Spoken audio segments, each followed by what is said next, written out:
Hi viewers, మనం వచ్చేసి Pune Maharashtra government Telugu చూస్తూ ఉన్నాము. బాలభారతిలోనిది రు రు ఏ ఏ ఐ అనేటువంటి వాటి గురించి తెలుసుకోబోతున్నాము ఈ ఒక పాఠంలో. చిత్రం పేరు చెప్పండి. ఋషి. ఇక్కడ వచ్చేసి రు రు అని ఇచ్చినారు. రు అక్షరానికి వలయాన్ని చుట్టండి. ఋతువు, ఋషి, రుజువు, రుణం, ఋగ్వేదం. సో ఈ విధంగా వచ్చేసి వలయాన్ని చుట్టండి. తర్వాత రు అక్షరాన్ని గుర్తించండి, గొలుసుతో కలపండి. ఈ విధంగా వచ్చేసి రు అక్షరాన్ని గుర్తించి గొలుసుతో కలపండి. ఒక కథ చదువుదాం చూడండి. ఒకనాడు ఐలమ్మ ఐలయ్యలు కొడుకు ఎల్లప్పను తీసుకొని ఏలూరు వెళ్తున్నారనమాట. కొడుకైనటువంటి ఎల్లప్పను తీసుకొని ఏలూరు వెళ్తున్నారు. ఐలారంలో బస్సు ఆగింది.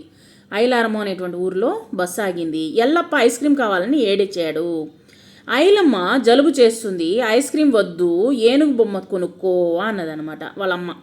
కానీ ఎల్లప్ప ఐస్ క్రీమే కావాలని మారం చేశాడు. ఐలయ్య 5 రూపాయలతో ఎల్లప్పకు ఐస్ క్రీమ్ కొనిచ్చాడు. ఇంకా చేసేది లేక మారం చేస్తున్నాడు అనేసి ఐస్ క్రీమ్ కొనిచ్చారు.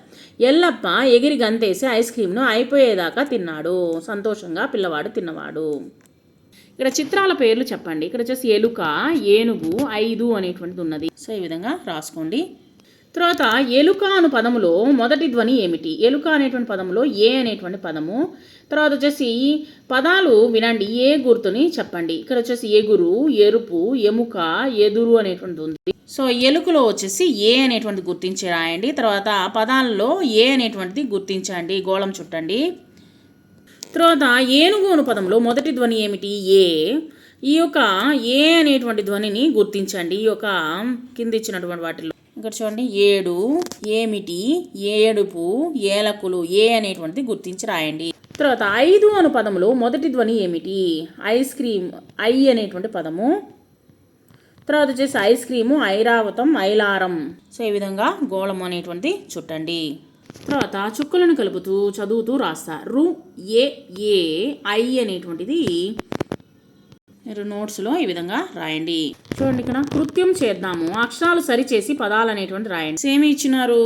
కళ, ఈల, ఈగ, ఊడ, ఆట, ఈక అనేటువంటి పదాలు అనమాట. తర్వాత ఇక్కడ నేనే చదువుతా అనేటువంటిది ఎర, కళ, ఏల. ఇక్కడ ఒకే రకం పదాలపై కప్పను గెంతించండి. ఇక్కడ వచ్చేసి సో కప్పని ఈ విధంగా గెంతిద్దాము. ఆట, ఆట అనేటువంటి పదముల్లో గెంతుతూ ఈ యొక్క కప్ప అనేటువంటిది చేరుకుంది.